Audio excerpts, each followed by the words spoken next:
Hi everyone, this is James with Grit N Wit. I'm going to have a clock to keep it at 5 minutes. As a disclaimer, this is actually take 4, and I have not been able to keep it under 5 minutes, so I'm holding myself accountable because you guys don't want to hear me talk for that long. And obviously, if you have additional questions that we don't cover here, then you can reach out.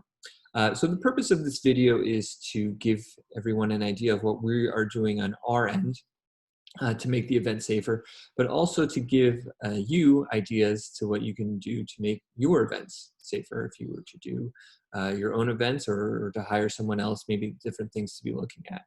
So I think the biggest thing and the most important thing is to make sure that students are socially distant, right? And so you want to look at different areas where there is an opportunity for students to congregate or aggregate. And so for our event, that is at the start, where we used to have multiple teams go off at once. Now there'll be one team going off every minute. And then you want to look, at least for us, we look at the different parts of the course itself. And we have puzzles and we have obstacles. So for the puzzles, we're going to have more than we've had at the past to make sure that there are no bottlenecks, and all of those puzzles will be spaced apart from one another. And so that way, everybody should have their own puzzle. They never should have to be waiting, and so that you won't have congregating there. The other thing you want to think about, or we think about, is the obstacles. And normally with staggered starts and with the number of puzzles that we have, 2 teams should not be reaching an obstacle at the same time.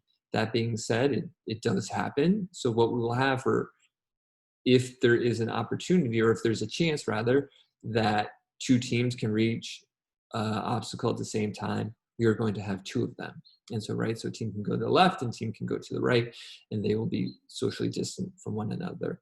The other thing that you want to think about is that if it is a team event, not only are you 6+ feet away from every other team, but you want to think about who is on your team, right?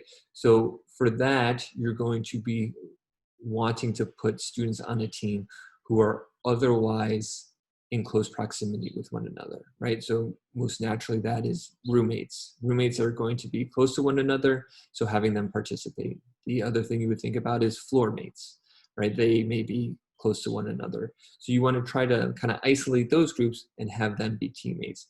And in order to do that, you need to have an event that basically levels the playing field. That's what we try to do with the brain and brawn portion. And you need something that has basically no prior experience needed. If you were to have an event that is, say, basketball, right? Some people can be very good. They've played their whole lives. Some people may have never played before. And doing an event where there's that degree of difference in the skill level, it's not really an event where everybody can contribute and have fun. So you're going to want to try to have an event where basically everybody can do it, everybody can contribute, and everybody can succeed. The other things that you want to consider for your event is the distance that we, the staff, of the people who are putting on the event, get within the students. And you also want to think about kind of the environment of the event, and that gets to the same point, that like we used to have music. When there's music, people have to shout, and even if you're wearing a mask, that you still project it, and it still gets further, the particles. So we're going to either have no music, or we're going to have music to such a low volume that you can still talk. And so that way, students can just talk with one another. If they're on the same team, they don't have to yell. And for us, we're going to have bullhorns. So we never need to be within 6 feet of one another, or 6 feet of the students. And also, the event basically runs itself, right? The puzzles are super intuitive at this point in time. There are signs that explain everything. And so our need to communicate with the students is very infrequent. And that's just because of the nature of the event. And when we do have to communicate, we'll be able to do it because we have bullhorns. And the final thing, and I have 20 seconds, I'm going to keep it quick, is, right, you want to have good hand hygiene. And so we're going to have hand sanitizing stations after every challenge.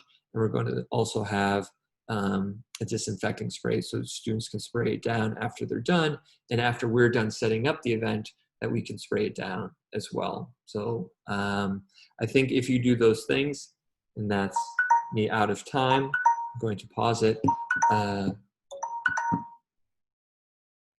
so if you have any additional questions, please don't hesitate to reach out. We try to do a quick video to help you think about different things for us and for your events. Hopefully this gets the wheels spinning to help you. So stay safe, be well, and if you have any questions, don't hesitate to reach out. Thanks. Bye-bye.